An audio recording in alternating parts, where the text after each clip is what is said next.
வணக்கம். இன்றைய வாங்க சாப்பிடலாம் அப்படின்ற நிகழ்ச்சியில், அதாவது அரிசி கழுவின தண்ணியை நம்ம வீணாக்காமல் அதை என்ன செய்யணும்னா, நம்ம செடிகளுக்கு நல்லா கொட்டினா செடிகள் நல்லா செழிப்பாக நல்லா வளருங்க.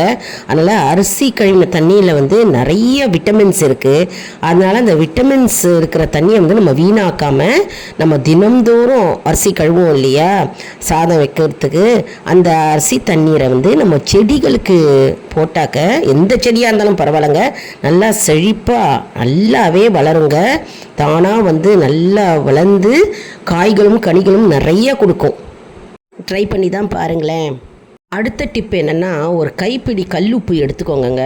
எடுத்துட்டு அரிசி மூட்டை பக்கத்தில் நீங்கள் வச்சிங்கன்னா அரிசியில் பூச்சி வண்டு எதுவுமே வராதுங்க.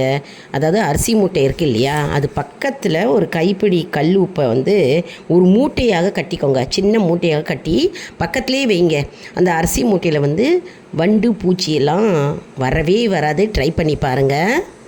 அடுத்தது என்னென்னா, நம்ம வீட்டில் மிதி அடி இருக்கும் இல்லையா, எல்லா இடத்துலையும் மிதி அடி இருக்கும், டோர் மேட்டு. இப்போ அந்த டோர் மேட்டு அடியில் கீழே ஒரு நியூஸ் பேப்பர் அந்த சைஸில் போட்டுட்டு நம்ம மிதி அடி போட்டோம்னா அது கீழே அழுக்குகள் இருக்குங்க.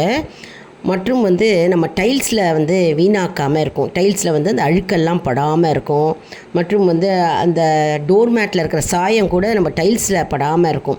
அதனால் மிதி அடிக்கு அடியில் அதே சைஸில் ஒரு நியூஸ் பேப்பரை போட்டு வெட்டி போட்டு நம்ம மிதியடியை அதை மேலே பயன்படுத்தினால் நமக்கு டைல்ஸில் கரைகள் இருக்காது. ட்ரை பண்ணி பாருங்கள்.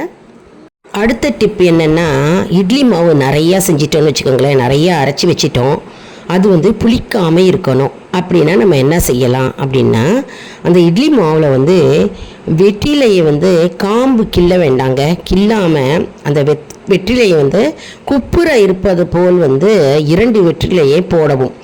அதில் வெற்றிலை போட்டிங்கன்னா, குப்புறப்படுத்து இருக்கா மாதிரி வெற்றிலையை போட்டிங்கன்னா 2 நாட்களுக்கு என்ன ஆகும்னா, மாவு பொங்கவே பொங்காது, புளிக்கவும் புளிக்காது. புளிக்காமல் அப்படியே இருக்கும், பொங்கவும் பொங்காது. மாவு உங்களுக்கு ஃப்ரெஷ்ஷாகவே அப்படியே இருக்குங்க. ட்ரை பண்ணி பாருங்கள் இந்த டிப்ஸை. அடுத்த டிப் என்னென்னா, புளித்த மாவு இருந்ததுன்னு வச்சுக்கோங்களேன், புளித்த மாவில் கடுகு, வெங்காயம், உளுத்தம்பருப்பு, கடலைப்பருப்பு தாளித்து போட்டுக்கோங்க. கருவேப்பிலை, கொத்தமல்லி போட்டுக்கோங்க. போட்டுன்ட்டு நீங்கள் என்ன பண்ணுங்கள், அதில் உப்பு சேர்த்துக்கோங்க. உப்பு சேர்த்துன்னு ரவா இருந்ததுன்னா ரவாவை சேர்த்துட்டு வெதுப்பான வெந்நீரை அதில் போட்டு கலந்துக்கோங்க. தோசை ஊற்றுங்க. அருமையான தோசை ரெடி. ட்ரை பண்ணுங்க.